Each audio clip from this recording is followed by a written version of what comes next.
Now, Bill, you and Sean know each other well. You've been on holiday together. What's Sean like on holiday? Sean is he's just like his normal self, you know. Except naked. Just naked, yeah. What sort of thing do you guys get up to when you're away on holiday? You play games? Yeah, mind games. Yeah, mind games. Go to like a caravan park in Latvia somewhere, you know, stare at each other. We just have fun, you know. We can just have fun with a stick in the park sometimes. Yeah. I've got fond memories of holding your hand and just running into the sea. Yeah.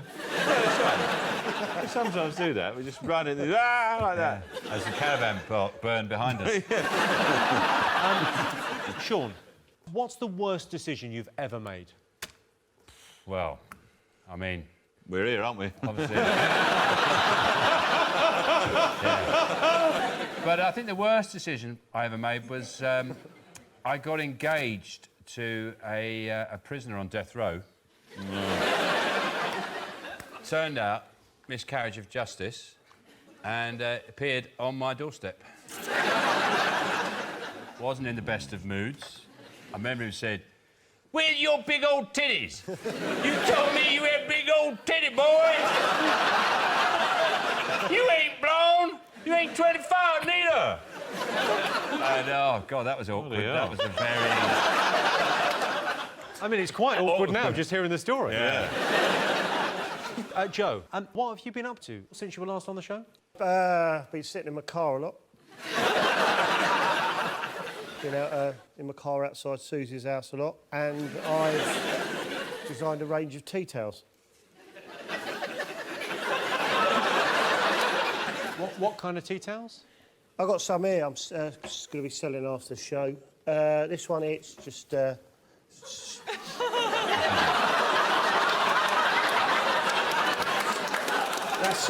That's nice. Susie in her front garden. You've got a massive right hand. Yeah, but that is on a long lens, though, isn't it? Yeah. That's from I'm at sea when I took it. This one, again, is Susie in her front garden. I was behind a bird table when I took that one. This one, I'll be honest with you, they're all Susie in her front garden. So I'm selling them after the show. Izzy, here's a question for you, because I think Peep Show's got some quite obsessive fans, as does stand-up. What's the weirdest request you've had from a fan? I've had a few weird ones. What has Joe asked you to do? Go on, what's the weirdest will thing? ask you to do.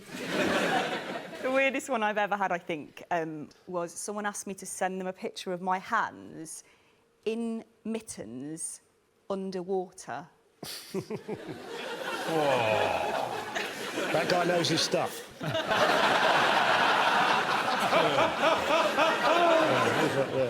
Now, before we get on with the game, last time you were on the show, Greg, you did an incredible impersonation of Chris Eubank. Correct. No. Yeah, and I've had lots of people come up to me in the street and say that they thought Sean was extremely harsh on my impression, and that it is indeed the greatest Chris Eubank impression of all time. I've got some famous sort of speeches for you. Could you give us a little bit more of the Chris Eubanks, because it's pretty extraordinary? Are you joking? I was born to do it. Okay, Holly, could you pass those over to... It's an incredible voice. Well, this... OK. We shall fight them on the beach. We shall fight them on the beach, yes.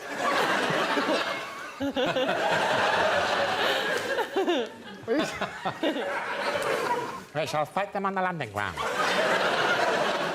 We shall never surrender.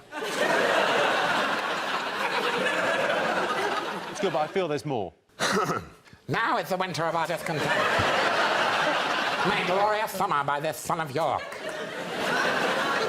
Why are you making me do this again? I really like it. It does sound brilliant, but you're not the only person that does a brilliant Chris Eubank. I've got someone here who does the voice, I mean, pretty bloody well. Ladies and gentlemen, please welcome Chris Eubank.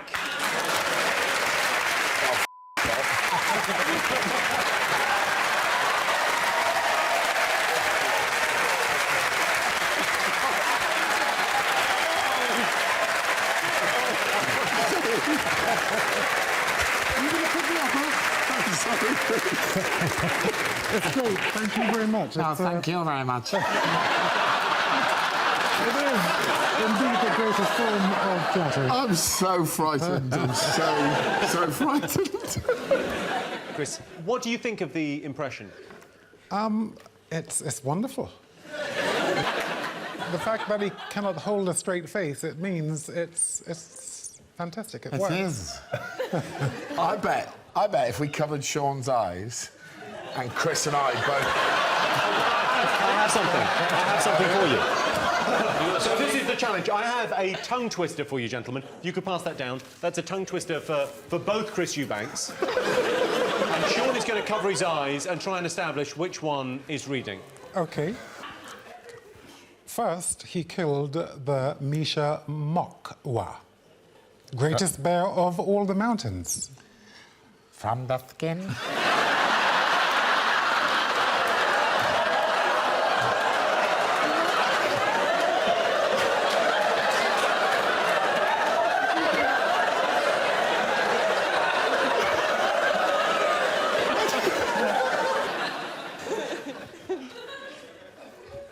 It's OK, so the other guy has a go. From the skin.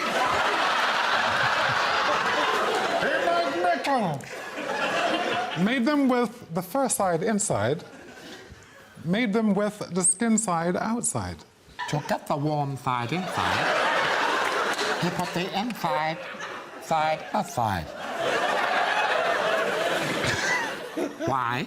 He put the skin side outside, Why? he turned them inside outside. Outside.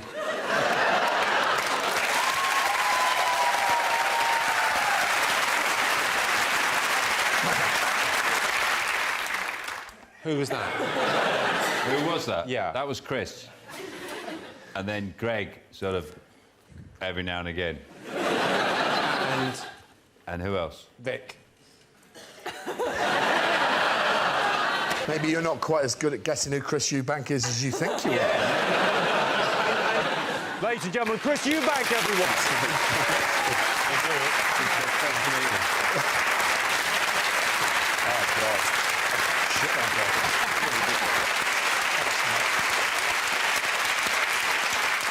Incidentally, can I just say to all the people involved in the production, you pricks. I shat myself.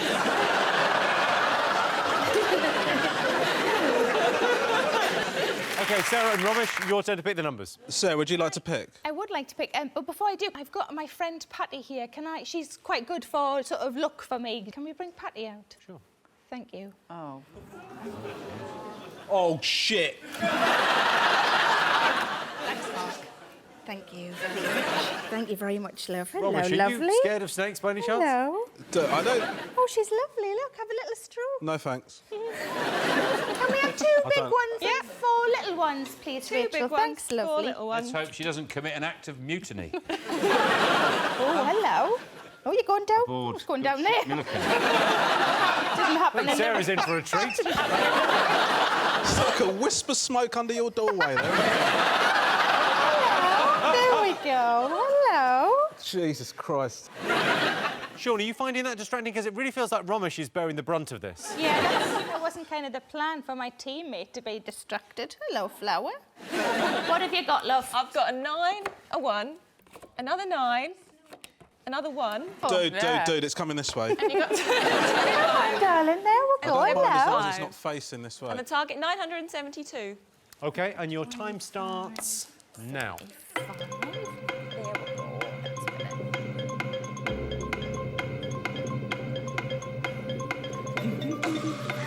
I'm just looking at it. Romesh.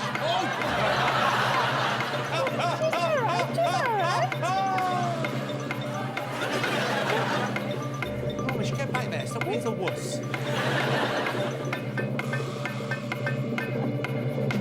Hello.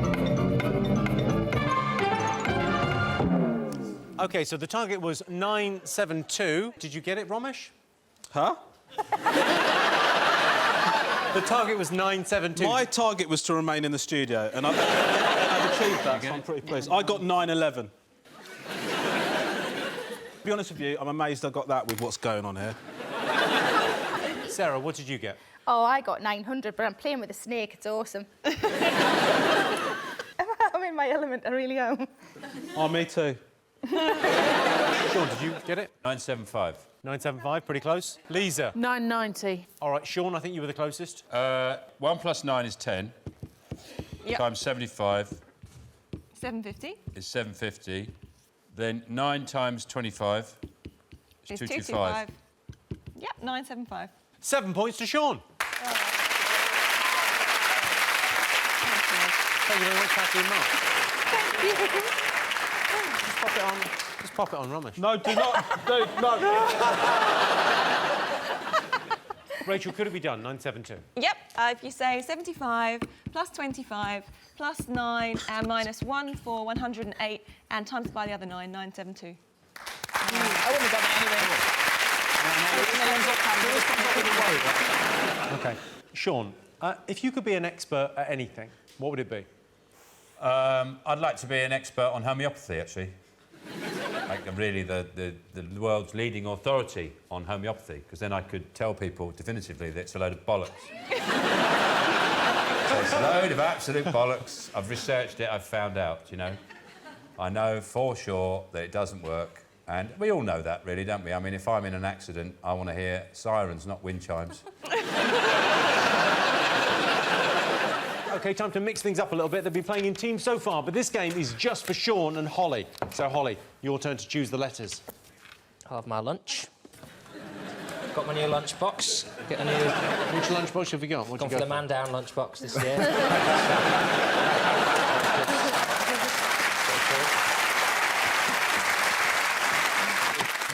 Got my sandwiches. Cheese and Marmite. Got my squash. It's good that you do this, Greg. I think you shouldn't just sell them at Carr Boots. I think you should put them on the shelf. OK, Holly, you're up against Sean. There's every chance you could win this. Please, can I have a vowel? Thank you, Holly. A. Another vowel. E. Another vowel. O. A consonant. N. Another consonant. D. Another consonant. T. What's that, cheese and Marmite? Wow. Oh. I'll give you 1 for 1. No, I'm good, I'm good. I'd love one. Me too. I'm good, I'm good. Thank you. Another consonant. G. Holly? Fruit. Sorry, if we're interrupting your lunch, I apologise. Try and play a bloody game here, come on. I've got another one of those vowels, please. I. Just whatever you want. Yeah. And R. OK, and your time starts now.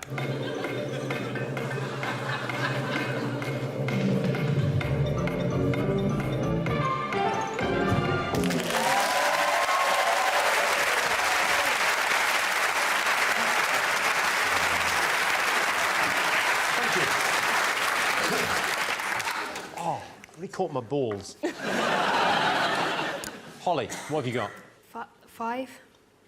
For 5. OK, 5. We'll go with 5. I don't know your attitude. I'm trying really hard here.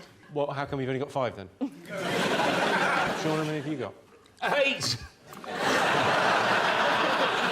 OK, I got gonad. That is a good 5. I mean, as 5s go, that's about as good as it gets. I can go slightly higher than that with Todger. Todger and Gonad were up there. Yeah. Todger and Gonad could be a great sort of buddy cop movie. Yeah. No, I've just decided. I'm renaming our guinea pigs. Millie and Molly. Millie and Molly. What sort of name is that for a guinea pig? They're called Todger and Gonad. What is your 8, Sean? Gradient. Very good. God, you're really good at this. It's interesting that you got gradient and the audience all instinctively went, ooh. Nice. Normally I get 5, Holly. Yeah, this has got to be your personal best, because you've got 2 incredible words. I think it's because I'm up against someone as useless as you. It's given me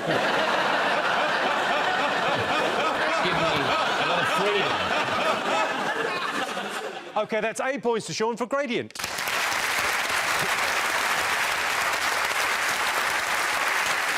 Vic, Susie, Susie, could they have done any better? Gradient was the best that we could come up with, Yeah. although treading was there, highly featured on our list. OK, so at the end of that, John and Holly have no points, and Sean and Greg have 15. Wow. I'm not going to be cremated. What are you going to be? I'm going to be stuffed. Oh, yeah?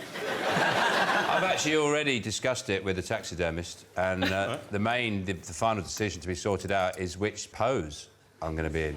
Oh, yeah. I'm either going to go for something like that, like sort of a shoe pose, go like that, No way. or like that, or just go for the traditional. Oh, that takes up a lot of space, doesn't it? Yeah, but it's also quite useful. You put coats on it. Well, I think I'd be the entrance to a grand museum of all my own works.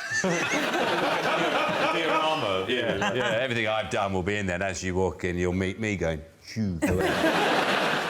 No, 10 years' time, knowing my luck, I'll end up married to, like, Gwyneth Paltrow. You know, I'll be with Gwyneth and I'll be smuggling pepperonis past her. Like that. Just come on, Gwyneth. I'm just big busy. Oh, for fun. It's a pork pie. Get over it. Henning, I know you've been living in this country for a long time now, but I can detect a tiny bit of your German accent. What bits of the English accent have you picked up? Well, what can I say, Jimmy, me old mucker? It's just... I can always tell when I'm being insulted. So that's probably the biggest step forward. Like, I remember when I started out doing stand-up and then the compere would come on after and go, give Henninger another round of applause, he's doing it in his second language. I always took that as a face value compliment. Yeah. But now I understand it's a British way of saying, no, I couldn't understand a bloody word. OK. Sarah, have you got a mascot? Yes, I'm really excited, and it was really expensive, but I thought it was worth it. I don't know if any of you know who the most famous mathematician in the world who's ever been is. His name is Pythagoras, and I have bought his skull. It was on eBay, and I was so excited. And I just really feel like just being near it's going to really help me be better at maths, which is my real weak point on this show. I'm not even the best mascot now, for Christ's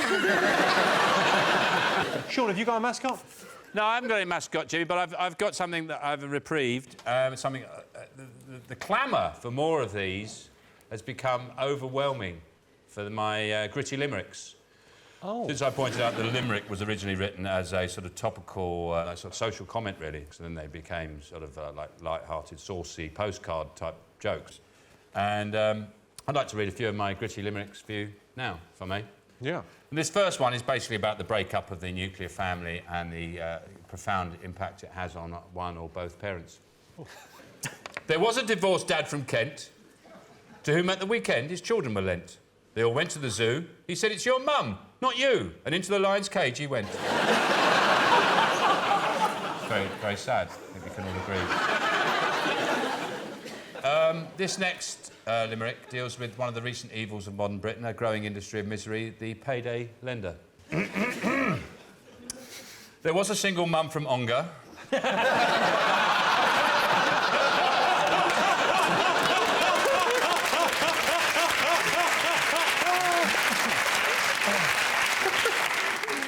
I mean, I can finish.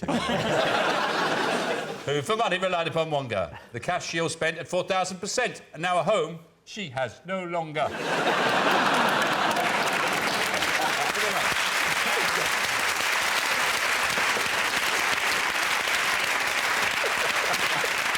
OK, time for our final letters game. John and Holly, your turn to choose the letters. May we have a consonant, please? You may. Thank you, John. Why? Because...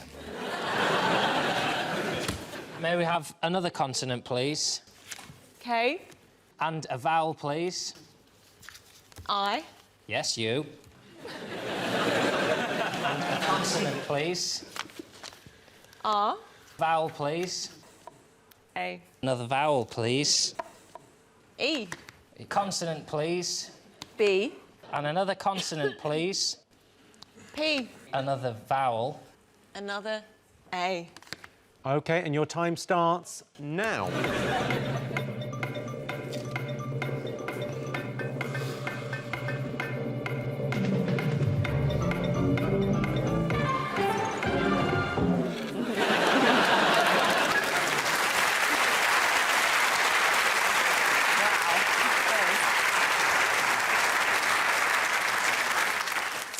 Are they real? What, profiteroles? Or did you dream them? Yeah, no, they are real. They're pretty delicious. Punch them over. No. At what point did you think you could control my mind? Punch them over? Yeah, can you get Chris Eubank back out to punch it? Oh, yeah, because he's not pissed off already. Holly, what have you got? 5. 5? Yeah. Excellent. John, what have you got? 5. Sean? 5. 5? 5. OK, so you've all got 5s. So, Holly, what's your 5? Baker. OK, John. Biker. Biker, OK. Greg? I was going to have... I wanted to say Barry, because I quite like the idea of being a bit... but, Parky. Parky. How are you spelling it?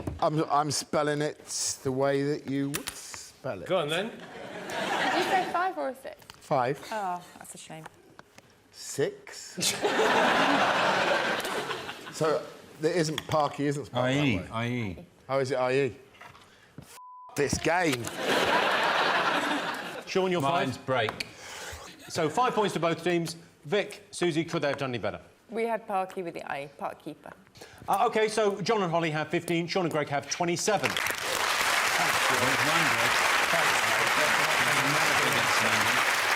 Time to go across now to Victory Corner one last time. What have you got for us, Tom? Well, Jimmy, I really like watching movies and films, which are the same thing. Sometimes, when I can't get to the cinema, I like to take the script and, with a friend, read the dialogue out loud. Susie's going to help me on this. And this is one of my favourites. It's an adaptation of Boys in the Hood. Why every time you talk about a female, you say bitch or whore or hoochie? Because that's what you are. F*** you. Hey. Put the gun away. Can't we have one night where nobody gets shot? Shut up, bitch. Bitch, I'm gonna f*** you up. Come on, let's go. I'm getting the f*** out of LA. You can't go nowhere without it getting all shot up and shit. Bitch. Shit. And that's just something you can do at home if you can't get to the cinema, or perhaps you have a bed-bound relative. And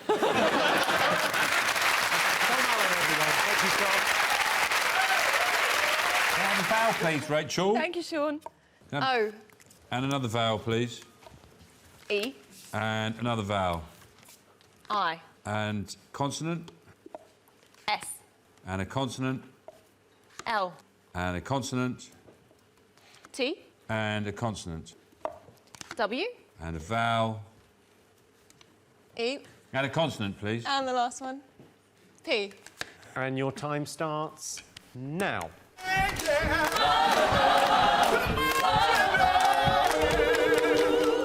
Show us what you got.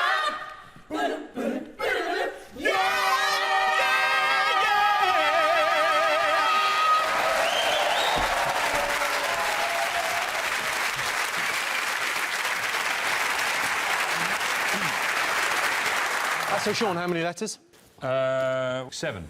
7. OK. Greg, how many letters? Yeah, 5. Holly, how many 5. letters? 5. And John? I'll try an 8. OK, Holly, what was your 5? Sweet. Hmm. This is my first time. You should be more encouraging.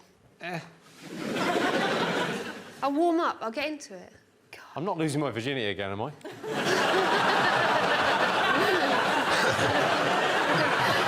I bet you were wearing that cape as well. I was definitely in a church.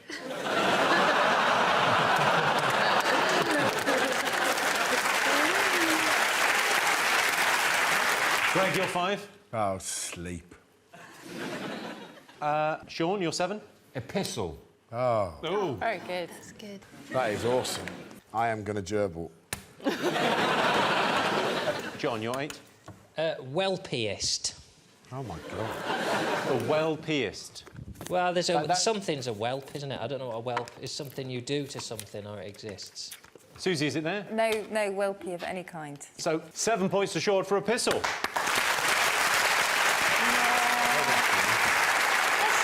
7 Now, Bill, your current show is about the gap between how we imagine our lives to be and how they really are. Can you give us an example? Yes, well, I mean, I'll give you an example. Yeah, I went to get a massage and thinking that this would be a good thing, you know, relaxing and enjoyable, you know. And I got undressed, put the robe on, put the little hairnet thing on like that, and I waited for the masseurs to come back in.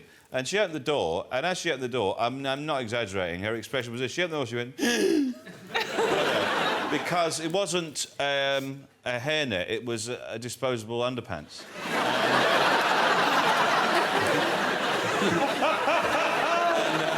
So she said, you have to, you know... So I went, what? Not now! And then, so she went out the room, and I put the pants on, and then, just for a laugh, I put another pair on my head. And so she came in, I went, like that, and she went, no. And I went, don't worry, ta-da, like that. And then she went, again. So that was a disaster. Yeah, not as relaxing as you would want. OK, time to go across now to Dictionary Corner. Joe, what have you got for us? Well, Jimmy, I get a lot of parking fines, and I have realised if you ask for evidence, then often you can get out of the fine. Now, I was up north doing a show, and I got a fine, so I emailed the council asking for the evidence. I got an email from some woman called Steph, who said, Mr. Lycett, I have passed your email on to the Freedom of Information team. Hopefully they'll be in touch with you soon. Now, I didn't like that word, hopefully, so I replied, Steph, sadly, hopefully, doth butter no parsnips.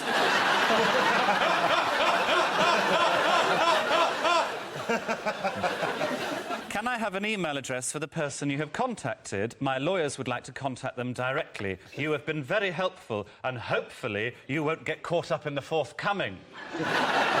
Forthcoming was sinister enough. He replied, Mr. Lycett, I'm not sure what you mean about buttered parsnips. I've CC'd in the FOI team who will advise. Now, I got an email from someone called Colin who said, Mr. Lycett, your request is very broad, so I've assumed you only want information pertinent to your recent parking fine. Attached is the evidence which we have, which are photographs of your car clearly parked in a taxi rank. Now, the photographs they had are of my window, which had taxi rank written on it by presumably a disgruntled taxi driver. But there's actually no evidence of a taxi rank in that photograph. So I went back to Colin, didn't I? I said, Mr. Colin, when you assume, you make an ass out of you and me. I see that your evidence is nothing more than a picture of the words taxi rank written on my car. I would argue this evidence is insufficient. I also put P.S. Apologies for the delay in replying to your previous email. I'm currently on the Costa del Sol. I provided evidence of this, and then I just put this picture...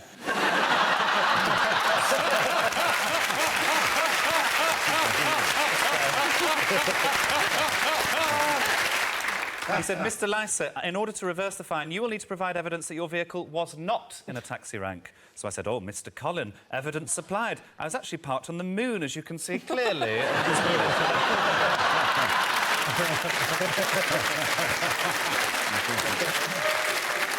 I got a reply, Mr. Lycett, I've cancelled the fine. Don't like it.